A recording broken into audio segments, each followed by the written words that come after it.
नौरंगपुर गांव में मोहन अपने परिवार के साथ रहता है। मोहन सब्जियां बेचकर अपने खानदान का गुजारा करता है। उसकी बीवी रत्ना भी उसका हाथ बटाती है और घर के बाहर छोटी सी घनी जगह में टमाटर की खेती करती है। मोनी और करण भी इस काम में अपनी अम्मी की मदद करते हैं। लीजिए अब्बूजान, हम टमाटर तोड़ लाए हैं। आज इतने ही टमाटर निकले हैं क्या? हाँ पापा, बाकी टमाटर बेहद कच्चे थे, इसलिए हमने वो नहीं तोड़े। ये अच्छा किया। इस बार हमारा काम सही चल रहा है, इसलिए हमें मोनी का निकाह कर देना चाहिए। हाँ, मैं भी यही सोच रहा था। मेरे बड़े भैया से बात की है, हम जल्दी मोनी की शादी कर देंगे। हाँ, ये ठीक रहेगा। मोहन ने भी सब्जियों का ठेला सजाया और सब्जियां बेचने निकल गया।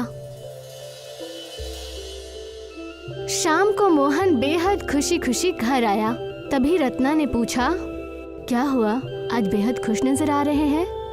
अरे हाँ, बेहद खुशी की बात है। बताइए ना, क्या हुआ? 10 रुपए किलो बिकने वाला टमाटर आज 100 रुपए किलो बिका है। क्या, सच में? हाँ, आज मैंने सारे टमाटर 10 गुना दाम में बेचे हैं। अब हम जल्द ही अमीर हो जाएंगे। ये तो बेहद खुशी की बात है। हाँ, अब हमारा सारा काम ठीक चलेगा और हम मोनी की शादी भी अच्छे से कर देंगे। वो और उसका सारा खानदान बेहद खुश था, लेकिन ये खुशी 2-3 दिन की ही थी। एक शाम गांव का जमींदार धनराज आया और बोला, अरे मोहन, अरे कहाँ हो? बाहर आओ जरा। जी आया सरपंच साहब। सुना है आजकल बेहद अमीर हो गए हो। क्या सरपंच साहब, आप भी कैसी बातें कर रहे हैं? टमाटर से कोई कैसे अमीर हो सकता है? क्यों भाई, तुम्हारे पास इतने सारे टमाटर है, फिर भी तुम खुद को अमीर नहीं मान रहे हो? यह महंगाई तो कुछ ही दिन की है और टमाटर के पेड़ भी ज्यादा नहीं है। अच्छा ठीक है, हमारी बात मानो और आधे टमाटर हमें दे दो। आप इतने बड़े आदमी हैं और गरीब के पेट पर लात क्यों मार रहे हैं? ज्यादा मत बोलो, वरना तुम्हारे लिए अच्छा नहीं होगा। आप हमें मामूली से टमाटर के लिए धमकी दे रहे हैं? ये कोई मामूली टमाटर नहीं है, इसका खामियाजा तुम्हें भुगतना होगा। इतना कहकर जमींदार धनराज वहाँ से चला गया। 2-3 दिन ऐसे ही निकल गए। जाओ बच्चों, खेत से टमाटर तोड़ लाओ, मैं भी सब्जी का ठेला तैयार करता हूँ। लेकिन जब उन्होंने जाकर देखा तो दोनों के होश उड़ गए, क्योंकि उनके खेत में टमाटर थे ही नहीं और सभी पेड़ गायब हो चुके थे। दोनों घर आए और अपने अब्बू से कहने लगे, अब्बू जल्दी आइए। क्या हुआ, तुम दोनों इतने घबरा क्यों रहे हो? अब्बू, खेत में एक भी टमाटर नहीं है। क्या? ये कैसे हो सकता है? उन लोगों ने जब वहाँ जाकर देखा तो पूरा खेत उजड़ा हुआ था। ये सब किया कराया उस जमींदार का ही है। उसी ने चिढ़कर हमारे छोटे से खेत को उजाड़ दिया। हम इससे अपने खानदान का पेट पाल रहे थे, लेकिन उसे ये बिल्कुल भी बर्दाश्त नहीं हुआ। अगर मैंने उस दिन सरपंच की बात मान ली होती तो आज मुझे ये दिन नहीं देखना पड़ता। हाँ, अगर आधे टमाटर के पौधे उसे दे देते तो आज हमें अपने खेतों से हाथ नहीं धोना पड़ता। अब क्या करें, हम तो बर्बाद हो गए। मोनी के शादी के दिन भी करीब आने वाले हैं। अब हम उसकी शादी कहाँ से और कैसे करेंगे? अब रोने से कोई फायदा नहीं है, जो होना था वो हो चुका है। हाँ बुजान, इसीलिए हमें अब आगे का सोचना चाहिए। पापा, आप ही तो कहते हैं ना कि कोई हमारे हाथ का छीन सकता है, लेकिन हमारी किस्मत का छीन नहीं सकता। पूरा खानदान घर आ गया। जमींदार अपने घर बेहद खुश होकर घूम रहा था। तभी उसकी बीवी ने आकर पूछा, क्या हुआ जी, आज सुबह सुबह पक्षियों की जगह तुम चहक रहे हो? आज बात ही कुछ ऐसी है। तुम पहेलियां मत बुझाओ, चुपचाप बताओ कि आखिर ऐसी क्या बात है। एक बार स्टोर रूम में जाकर देखो। जमींदार की पत्नी स्टोर रूम में गई। वो भी उसके पीछे पीछे जाने लगा। पूरा स्टोर रूम लाल लाल टमाटरों से भरा हुआ था। उसकी बीवी ये सब देखकर चौंक गई। हाँ, हमारे पास इतने सारे टमाटर कहाँ से आए? हम लोग तो बहुत अमीर हो गए। ये सब मेरे दिमाग का खेल है। फिर भी बताइए ना कि आप इतने सारे टमाटर कहाँ से लाए? अब ये बताने की कोई ज़रूरत नहीं है। तुम्हें जितने टमाटर चाहिए तुम रख लो, मैं बाकी टमाटर को मंडी में बिकवा देता हूँ। ठीक है, 4 पैसे घर में आ जाएंगे। जबकि मोहन का खानदान दुखी था। उसकी बीवी उसे समझा रही थी, अरे जो हुआ उसे भूल जाइए ना, आखिर इतना क्यों परेशान हो रहे हैं? नहीं भूल पा रहा हूँ, मैं अपनी बेटी की शादी को नहीं भुला पा रहा हूँ। अब्बू जान, हम बाजार से टमाटर के पौधे खरीद कर हम फिर से खेती कर सकते हैं। तब तक आप सब्जियां बेचते रहिएगा, हम दोबारा से टमाटर की खेती कर लेंगे। हाँ, यही तरीका सही है, हमें फिर से खेती करनी होगी। मुझे लगता है हमें इसमें देरी नहीं करनी चाहिए। सभी ने मिलकर पौधे लगा दिए। मोहन वापस से सब्जियां बेचने निकल पड़ा। वो शहर में सब्जियां बेचने लगा और टमाटर के उगने का इंतजार करने लगा। अब पौधों पर टमाटर लग आए हैं। हाँ, लेकिन अभी कुछ दिनों तक सब्जियां बेचना बंद करना पड़ेगा, क्योंकि मोनी का निकाह है तो सारा काम देखना है। हाँ, मैं एक दिन में सारे टमाटर बेच आऊंगा, फिर धूमधाम से शादी करेंगे और कुछ टमाटर घर के लिए भी बचा लेंगे। लेकिन किस्मत में क्या लिखा था ये कौन जानता था। रात को बेहद तेज आंधी और तूफान आया, जिसमें टमाटर की खेती को काफी नुकसान पहुंचाया, जिसने सारे फसल को बर्बाद कर दिया और पके हुए टमाटर भी खराब हो गए। जब सुबह को रत्ना ने उठकर देखा तो मोहन को आवाज लगाई, अजी सुनते हैं, जल्दी आइए। अब क्या हुआ? सुबह सुबह क्यों चिल्ला रही हो? देखिए, हमारी सारी फसल बर्बाद हो गई, हम बर्बाद हो गए। हे ऊपर वाले, ये तूने क्यों कर दिया? बार बार गरीबों को क्यों परेशान कर रहे हो? अब क्या होगा? क्या करेंगे हम? पापा, अब हम क्या करेंगे? जो ऊपर वाले की मर्जी होगी वही होगा। सारे लोग बेहद उदास हो गए और वापस घर आ गए। तुम उदास मत हो, सब कुछ ठीक हो जाएगा। कुछ ठीक नहीं होगा। 2 दिन में मोनी का निकाह है। कुछ टमाटर से उम्मीद थी, लेकिन अब हमारे पास पैसे कम पड़ जाएंगे। हाँ, मुझे यही फिक्र है कि अब क्या होगा। तभी दरवाजे पर जमींदार की बीवी आई और उसने कहा, मोनी मेरी भी बेटी है, इसलिए चिंता करने की कोई ज़रूरत नहीं है, क्योंकि मैं आ गई हूँ। हम गरीबों के घर? आपसे अमीर कोई भी नहीं है, आप बेहद अमीर हैं। मैं आपके सामने बेहद छोटी हूँ, क्योंकि मेरे पति ने आपके साथ जो भी किया उसने मुझे बेहद छोटा कर दिया है। सरपंच जी ने क्या किया? उन्होंने तुम्हारे खेतों की टमाटर की चोरी की। हमारा शक सही था। हाँ, मैं ये नहीं जानती थी, मुझे आज ही पता चला। वैसे लालच का अंत बुरा ही होता है, इसलिए मुझे यहाँ खुद आना पड़ा। क्या हुआ? सब कुछ ठीक है ना? जितने भी टमाटर चोरी किए थे वो सारे गल गए। मैं तुम्हारे नुकसान की भरपाई करने आई हूँ, लेकिन इसमें आपकी कोई गलती नहीं है, इसलिए मैं उस नुकसान का हर्जाना आपसे नहीं ले सकती। ये कुछ पैसे रख लीजिए। मोनी मेरी भी बेटी है और उसका निकाह धूमधाम से कीजिए। मोहन और रत्ना के मना करने के बाद भी मेनका ने नुकसान के सारे पैसे दे दिए और माफी मांगकर वहाँ से चली गई। एक ये है कि इतनी अच्छी है और एक इनका पति है कि दुष्ट है। ऊपर वाले ने सब कुछ सही कर दिया। अब हम मोनी का निकाह अच्छे से कर सकते हैं। ये सुनकर सब लोग बेहद खुश हो गए। आज और सब्जी बेच आता हूँ, फिर तो कल नहीं जाऊंगा। हाँ, कल निकाह है, कल कैसे जाओगे? मोनी दरवाजे तक गई और चिल्लाई, अम्मी, अब्बू, जल्दी आइए, देखिए ये सब क्या हो रहा है। दोनों ने बाहर जाकर देखा तो हैरान रह गए, क्योंकि उनके छोटे से खेत में टमाटरों की बारिश हो रही थी। वहाँ बेहद बड़ा टमाटर का ढेर लग गया। ये देखकर सभी बेहद खुश हो गए। किसी ने सही कहा है कि ऊपर वाला जब देता है तो छप्पर फाड़ कर देता है। हाँ, ऊपर वाले ने हमारी ईमानदारी और ज़रूरत को ध्यान में रखते हुए टमाटर की बारिश करा दी। तभी उन्होंने पीछे मुड़कर देखा तो घर में भी टमाटर की बारिश हो रही थी। मोहन ने टमाटर के ढेर बाजार में बेच दिए। मोहन लाखों रुपए टमाटर बेचकर कमा चुका था। जमींदार को जब ये पता चला तो उसने खुद को ही दोष दिया और कभी भी चोरी न करने की कसम खाई। अगले दिन मोनी का निकाह धूमधाम से हो गया। मोहन अब बेहद अमीर बन चुका था। अब सभी लोग खुशी खुशी रहने लगे। नंदन एक किसान था। उसकी खुद की कोई जमीन नहीं थी, इसलिए वो लाला के खेतों में काम किया करता था।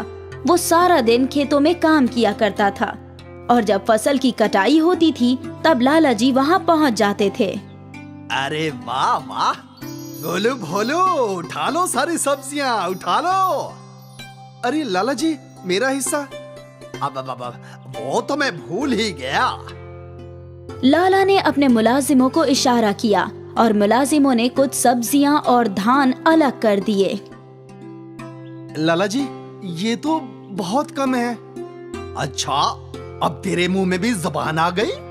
हाँ, तो मुझे बताएगा क्या कम है और क्या ज्यादा है? लाला जी, ये मेरे हक का हिस्सा है। मैं पूरे दिन खेतों में काम करता हूँ, तो मुझे अपने हक का हिस्सा मिलना ही चाहिए ना। हाँ, बहुत लंबी जुबान हो गई है तेरी। तुझे मेरे खेतों में काम करना है तो कर, तुझे इतना ही हिस्सा मिलेगा, समझा? लाला के मुलाजिमों ने बाकी सारा अनाज और सब्जियां उठा ली और वहाँ से निकल गए। नंदन परेशान हो गया। अब इतनी कम सब्जियों को फरोख्त कर मैं कितने पैसे कमा पाऊंगा? हे भगवान, मेरी कुछ तो मदद कर दो। ये सब्जियां और अनाज लेकर नंदन मंडी पहुंचा। वहाँ उसने सौदागर को सब्जियां फरोख्त की। इन सब्जियों के 500 रुपए हुए और इस धान के 1000। ये लो भाई। पूरे महीने काम करके नंदन के पास बस 1500 रुपए थे। वो मायूस हो गया और अपने घर की जानिब चल पड़ा। रास्ते में उसे एक ज़ईफा खातून मिली। बेटा, मेरी थोड़ी सी मदद कर दो। 2 दिनों से कुछ नहीं खाया है। अगर तुम्हारे पास कुछ खाने को है तो मुझे दे दो। अम्मा, मेरे पास तो कुछ नहीं है खाने को। तो मुझे थोड़े पैसे ही दे दो बेटा, मैं कुछ खा लूंगी। नंदन ने अपनी जेब टटोली। उसमें बस 1500 रुपए थे। नंदन ने 100 रुपए का नोट उस ज़ईफा खातून को दे दिया। तुम्हें खुद पैसों की किल्लत है और तुम मुझे पैसे दे रहे हो बेटा। भगवान तुम्हें हमेशा बरकत दे, खुश रहो। नंदन वहां से निकलने ही वाला था कि उस ज़ईफा खातून ने उसे रोका। रुको बेटा, तुमने मेरी मदद की है, मैं भी तुम्हें कुछ देना चाहती हूँ। मेरे पास ज्यादा कुछ तो नहीं है, पर ये टमाटर का पौधा है, इसे अपने आंगन में बो देना। नंदन ने वो टमाटर का पौधा लिया और वहां से चला गया। घर पहुंचकर उसने सारा वाकया अपनी बीवी को बताया। लाला दिन ब दिन खून चूस रहा है। वो कभी हमें खुशी से नहीं जीने देगा। वो तो है ही करम चला, पर आपने अच्छा किया, उस ज़ईफा खातून को पैसे दे दिए। कम से कम एक वक्त का खाना तो वो खा ही लेगी। लाइए, ये पौधा मैं लगा देती हूँ। मीना ने वो पौधा लगा दिया। अगली सुबह सूरज निकलने के बाद मीना पौधों को पानी देने घर से बाहर आई और टमाटर के पौधे को देखकर हैरान रह गई। अरे सुनिए जी, जल्दी बाहर आइए। क्या हुआ? वो देखिए। टमाटर के पौधे पर सुनहरा टमाटर? वो सुनहरा टमाटर नहीं, सोने का टमाटर है। मतलब वो ज़ईफा खातून मुझे जादुई टमाटर का पौधा दे गई।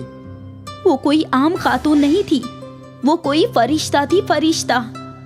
मीना के ऐसे बोलते ही उस पौधे में से एक धुआं निकला और वो ज़ईफा खातून नजर आने लगी। भगवान हर किसी के पास खुद नहीं आ सकते, इसलिए लोगों की नेक दिली आजमाने के लिए उन्होंने हमें भेजा है। नंदन, तुम नेक इंसान हो, इसलिए ये सोने के टमाटर का पौधा मैंने तुम्हें दिया। इस पौधे में रोज एक सोने का टमाटर उगेगा, लेकिन होशियार रहना, जिस किसी ने भी इस पौधे को उखाड़ने की कोशिश की वो मारा जाएगा। तुम्हारा कल्याण हो। वो धुआं आसमान की जानिब उड़ गया और नंदन और मीना के तो किस्मत ही खुल गए। उस सोने के टमाटर को फरोख्त कर नंदन ने अपना खुद का खेत खरीद लिया और नंदन का छोटा सा घर अब 2 मंजिला इमारत बन गई। नंदन और मीना अब बहुत ही खुशहाल थे। सोने के टमाटरों की बात गांव में आग की मानिंद फैल गई और लाला को भी ये बात पता चली। सोने के टमाटर?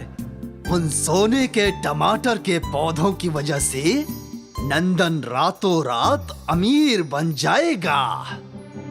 वो पौधा मुझे चाहिए, किसी भी हाल में मुझे चाहिए। चलो, सबके सब चलो। लाला तमतमाता हुआ नंदन के घर पहुंचा। नंदन, ओए नंदन, निकल बाहर। कौन है? कौन है जो भूखे कुत्ते की मानिंद शोर मचा रहा है? तेरी इतनी जुर्रत, तो मुझे भूखा कुत्ता बोलेगा? गलती हो गई लाला जी, आपको तो सुअर बोलना चाहिए था ना।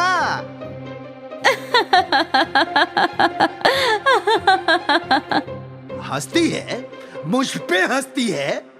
2 पैसे क्या आ गए? तुम दोनों मेरा मजाक उड़ाओगे? गोलू भोलू, नंदन की बीवी को पकड़ लो। गोलू भोलू ने फौरन मीना के हाथ बांध दिए। अरे अरे, ये क्या कर रहे हो? चल मेरे साथ। छोड़ दो मुझे। मेरी बीवी को छोड़ दो, छोड़ दो लाला जी। अब आया ना ऊंट पहाड़ के नीचे। अगर तुझे तेरी बीवी चाहिए तो वो सोने के टमाटर का पौधा मुझे दे दे, दे दे दे दे। लेकिन होशियार रहना, जिस किसी ने इस पौधे को उखाड़ने की कोशिश की वो मारा जाएगा। तुम्हारा कल्याण हो।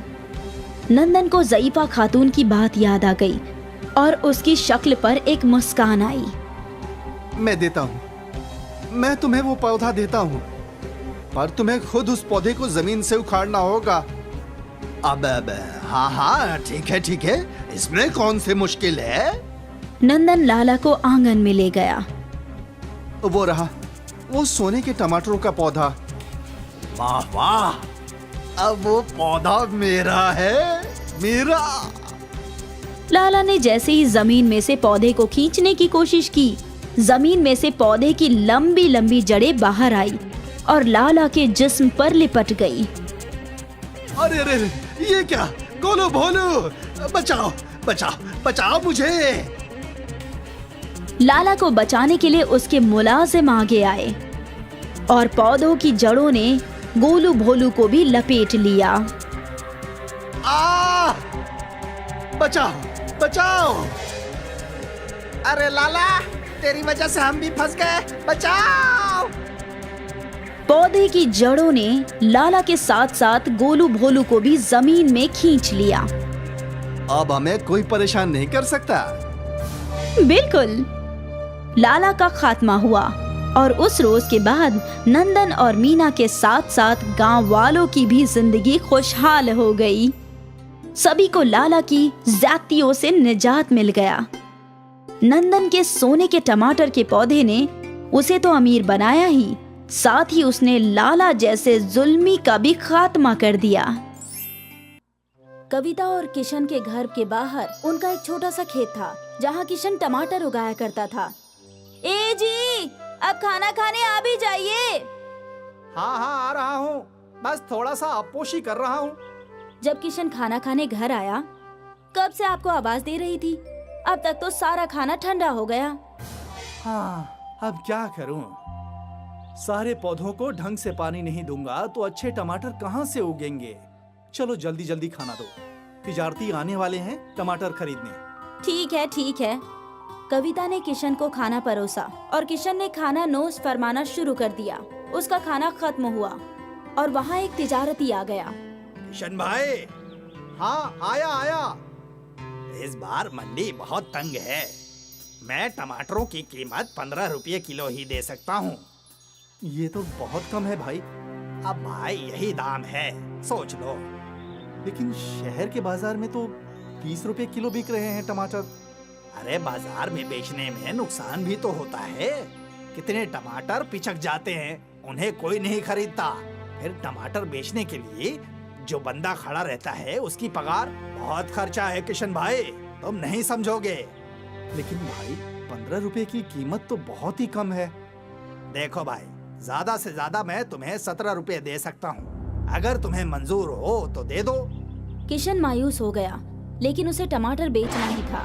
ठीक है भाई, ठीक है, दे दो। कितने किलो है टमाटर? यही कुछ 200 किलो। ठीक है भाई, 17 रुपये के हिसाब से 3400 रुपये हुए। ये लो। शुक्रिया भाईजान।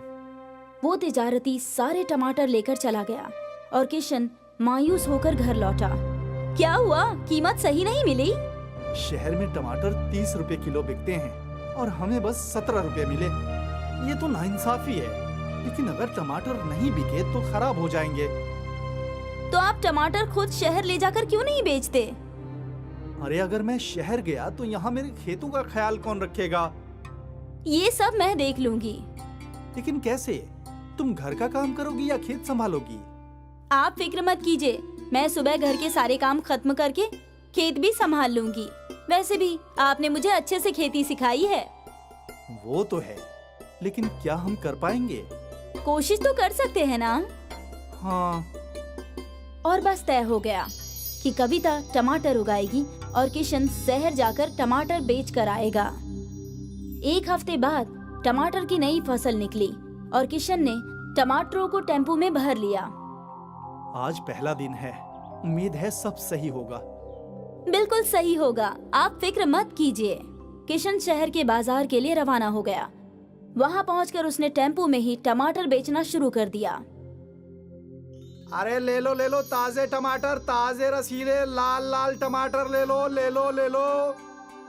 बस 30 रुपए किलो, 30 रुपए किलो। 30 रुपए किलो? हाँ बाजी। दूसरी दुकान पर तो 35 है। मैं तो तुमसे ही लूंगी। जल्दी मुझे दे दो। मुझे भी 2 किलो। अरे मुझे 1 किलो। और देखते ही देखते किशन के टेम्पो के बाहर खरीदारों की भीड़ लग गई। 4 घंटे में उसके बस थोड़े से ही टमाटर बचे थे। टमाटर है क्या? बस बाजी, अब सिर्फ 4 किलो बचे हैं। सारे मुझे दे दो। शहर वालों को ताजे रसीले टमाटर कम दामों पर मिले, इसीलिए सब धड़ाधड़ बिक गए। फिर किशन उसी टेम्पो में गांव लौटा। किशन ने टेम्पो वाले को 1000 रुपए दे दिए। अरे कविता, बहुत अच्छा दिन था आज का। क्या सारे टमाटर बिक गए? हाँ, सारे बिक गए। कुल मिलाकर 250 किलो के 7500 रुपए मिले थे। 1000 टेम्पो वाले को दिया तो बचे हैं 6500 रुपए। वाह, आज तो मजा आ गया। ये हुई ना बात। एक चीज मैंने देखी कि शहर की खवातीन टमाटर चुनते वक्त बस लाल लाल टमाटर चुनती हैं। तो हमें कुछ ना कुछ तो करना ही चाहिए ना, टमाटरों को और लाल करने के लिए। YouTube पे ढूंढते हैं, कुछ ना कुछ जरूर मिलेगा। किशन ने YouTube पर सर्च किया तो उसे एक वीडियो मिला।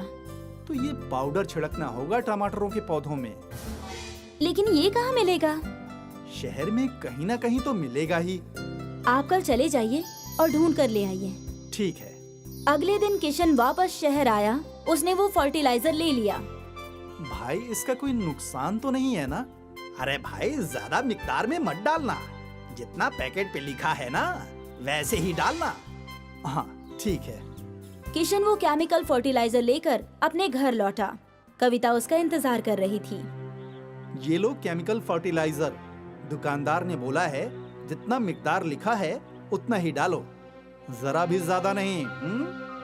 इस केमिकल फर्टिलाइजर से मोटे मोटे टमाटर उगेंगे। मतलब साइज भी बढ़ेगा? हाँ। अच्छी बात है। अगले दिन किशन ने खुद टमाटर के खेतों में केमिकल फर्टिलाइजर डाला। देखो कविता, हमारी खेतों के लिए बस 2 मुट्ठी केमिकल फर्टिलाइजर काफी है। ठीक है, मैं याद रखूंगी। फर्टिलाइजर डालने के कुछ ही रोज बाद पौधों पर बड़े लाल और रसीले टमाटर उगे हुए थे। ये केमिकल फर्टिलाइजर तो बहुत ही कमाल की चीज है। हाँ, देखो कितने बड़े टमाटर हैं इस मर्तबा। तकरीबन 350 किलो टमाटर निकले हैं। बाप रे, हमें तो बहुत मुनाफा होगा ना? हाँ, चलो अब मैं शहर जाता हूँ इन्हें बेचने के लिए। तुम इस फर्टिलाइजर को पानी में मिलाकर छिड़क देना, लेकिन मिकदार याद रखना। जी बिल्कुल। किशन सारे टमाटरों को टेम्पो में भरकर चला गया। यहाँ कविता को खेतों में फर्टिलाइजर छिड़कना था। 2 मुट्ठी से इतने बड़े टमाटर निकले हैं। मैं एक और मुट्ठी मिला देती हूँ। और बेहतर फसल होगी। कविता ने 3 मुट्ठी केमिकल फर्टिलाइजर पानी में मिलाकर टमाटरों के पौधों पर छिड़क दिया। अगली फसल पहले के टमाटरों से भी ज्यादा बड़ी थी। वाह वाह, ये नायाब चीज है। फिर क्या था? कविता हमेशा जरूरत से ज्यादा केमिकल फर्टिलाइजर पानी में मिलाकर पौधों पर छिड़का करती थी। हमें कुछ वक्त के लिए फर्टिलाइजर नहीं डालना चाहिए। लेकिन क्यों? क्योंकि ज्यादा केमिकल फर्टिलाइजर से भी पौधों और मिट्टी को नुकसान होता है। इससे भला क्या नुकसान होगा? ये तो बहुत अच्छी चीज लगती है। कविता, जरूरत से ज्यादा कोई भी चीज नुकसानदेह होती है। तुम अगली 2 फसलों में केमिकल फर्टिलाइजर मत डालना। ठीक है, जैसा आप बोले। कविता ने किशन को बोल तो दिया था, लेकिन उसके मन में था कि वो और केमिकल फर्टिलाइजर का इस्तेमाल करे, और इसीलिए किशन के मना करने के बावजूद भी कविता ने पौधों पर केमिकल फर्टिलाइजर छिड़का। अगली फसल में भी हमेशा की तरह बड़े बड़े टमाटर थे, जो देखकर किशन दंग रह गया। ये टमाटर इतने बड़े कैसे? कहीं तुमने केमिकल फर्टिलाइजर छिड़क तो नहीं दिया? नहीं, मैंने तो नहीं छिड़का। हो सकता है पहले के ही केमिकल का असर हो। हाँ, मुमकिन है। कविता किशन को झूठ बोल बोल कर टमाटर के पौधों में केमिकल फर्टिलाइजर छिड़कती रही। कविता के जहन में ज्यादा मुनाफे का लालच था। कुछ माह तक सब कुछ ठीक था, लेकिन आहिस्ते आहिस्ते टमाटर के कुछ पौधे मरने लगे। अरे अरे, ये क्या? इन्हें क्या हुआ? कल तक तो ठीक थे। शायद ये केमिकल फर्टिलाइजर का असर है। मैं ये पौधे तोड़ देता हूँ। यहाँ नए पौधे लगाएंगे, वरना ये सारे खेत में फैल जाएंगे। ठीक है। किशन ने मरे हुए पौधों को उखाड़कर वहाँ नए पौधे लगा दिए, लेकिन अगले रोज वो पौधे भी मर चुके थे। हे राम, ये क्या हुआ? ये ऐसे क्यों मुरझा रहे हैं? मालूम नहीं, मैं जरा साइंसदान को बुलाकर लाता हूँ। किशन पास के जरई सनत से जरई साइंसदान को अपने खेत ले आया। देखिए, ये पौधे कल ही लगाए थे और आज इनका ये हश्र है। मुझे मिट्टी की जांच करनी होगी। साइंसदान ने मिट्टी के सैंपल लिए। जब साइंसदान ने मिट्टी की जांच की तो मिट्टी में जरूरत से ज्यादा केमिकल थे। आपकी मिट्टी खराब हो चुकी है। जरूरत से ज्यादा केमिकल फर्टिलाइजर के इस्तेमाल की वजह से पूरी मिट्टी में बस केमिकल्स हैं। अब यहाँ पौधे उगना मुश्किल है, और जो पौधे अभी भी बचे हैं उस पर जरा भी फर्टिलाइजर इस्तेमाल मत कीजिएगा। ये बात सुनकर किशन और कविता दोनों हैरत में पड़ गए। ये सब मेरी वजह से हुआ है। आपने मना किया था, फिर भी मैं केमिकल डालती ही रही। कविता ने थोड़े से लालच की वजह से आज अपने उपजाऊ खेत को बंजर बना दिया। अगर वो लोग बिना केमिकल के खेती करते तो शायद कम कमाते, लेकिन उनके खेत उपजाऊ होते और उनकी जिंदगी खुशहाल।